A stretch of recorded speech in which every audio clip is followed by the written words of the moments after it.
Hello नमस्कार सम्पूर्णमा। आज चाहिँ म मास्टर पिसियुको बारेमा बुझाउन जाँदैछु। यो हाम्रो प्लगको तारहरू चाहिँ यस्तै छ, हामीले वायरिङ मात्र गरेको।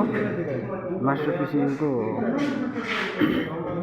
यो जुन चाहिँ पावर सकेटबाट हो, यो पावर सकेटबाट दिने तार हाम्रो यो फेज र न्युट्रलको लागि मात्र छ। दुईटा तार, दुईटै कालो तार छ, हामीले कलर छैन। यसबाट पावर सकेटबाट यहाँ मास्टर पिसिबीको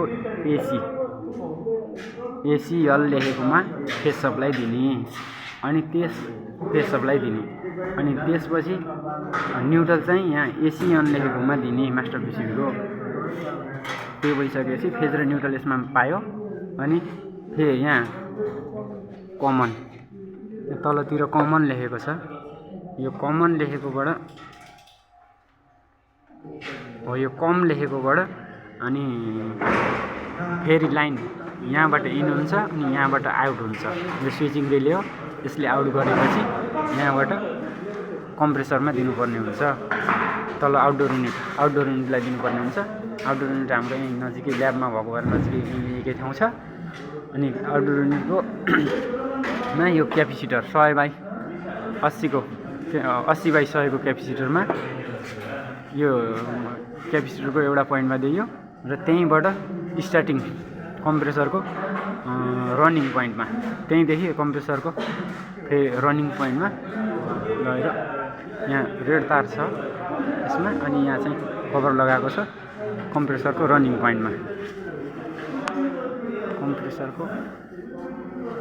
पोइन्टमा।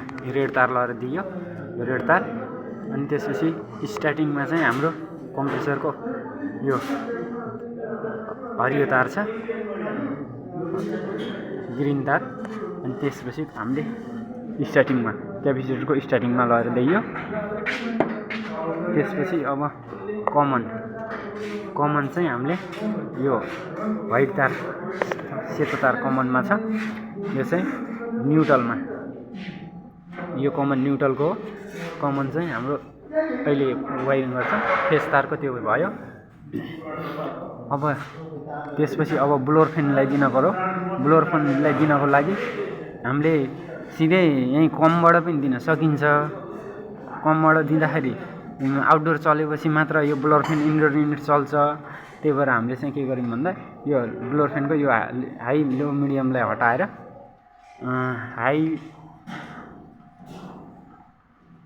यहाँ देख्न सक्नुहुन्छ यो हाई मिडियम लो लेखेको छ। यो हाई लो मिडियम लो मध्ये हामीले हाईलाई युज गरेर हाईकोबाट ल्याएर एउटा क्यापेसिटरको एउटा पोइन्ट अनि ब्लोअर फ्यान मोटरको रनिङ पोइन्टमा जोड्यौँ। त्यसपछि हामीले क्यापेसिटरको थ्रु ब्लोअर फ्यानको स्टार्टिङ कोइलमा दियौँ। अब रह्यो हामीले ब्लोअरलाई न्युट्रल दिनुपर्ने अथवा कमन गर्नुपर्ने। न्युट्रल चाहिँ हाम्रो ब्लोअर फ्यानको यो ब्ल्याकमै छ। अनि त्यसपछि हामीले यसलाई लिएर यहाँ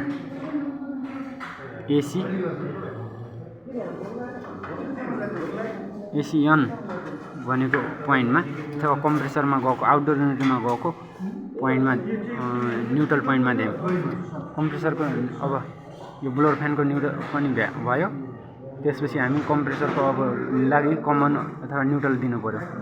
त्यसको लागि हामीले यहाँबाट यो यस्तो खालको यहाँ यन लेखेकोबाट लिएर आएर हामीले तल ठुलोको क्यापेसिटरको कमनमा, अनि त्यही थ्रु फेरि हामीले ल्याएर यो आउटडोर युनिटको फ्यान मोटरको कमनमा, अनि त्यहीँबाटै फेरि हामीले सोलिनाइड कोइलको न्युट्रल पोइन्ट कमनमा यो हामीले न्युट्रल दियौँ। अब हाम्रो सोलिनाइड कोइलमा फेज दिनु पर्यो। सोलिनाइड कोइलमा फेज दिनको लागि हामीले के गर्यौँ, यहाँ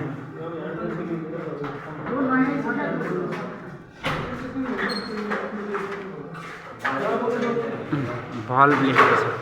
यो भल्भ लेखेको पोइन्टबाट झिकेर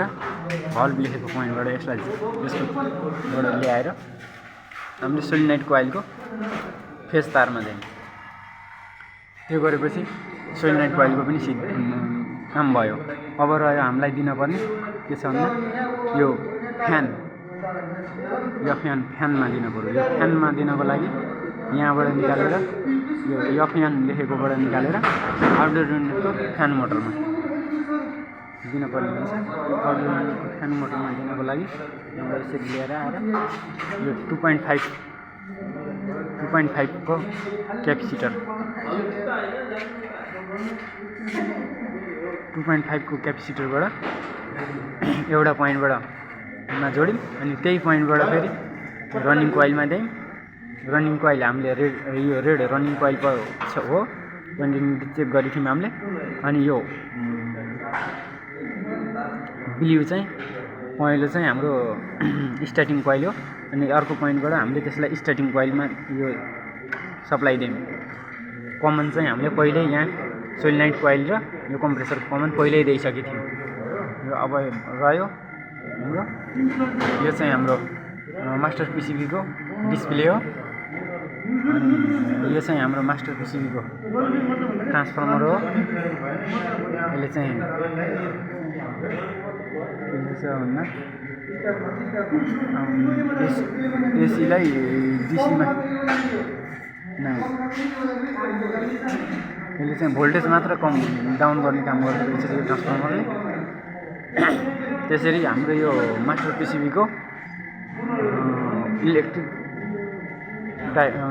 वायरिङ कम्प्लिट हुन्छ र यो एसीले यो तरिकाले काम जो गरेपछि वर्क चाहिँ गर्छ एसीले अनि काम गर्छ।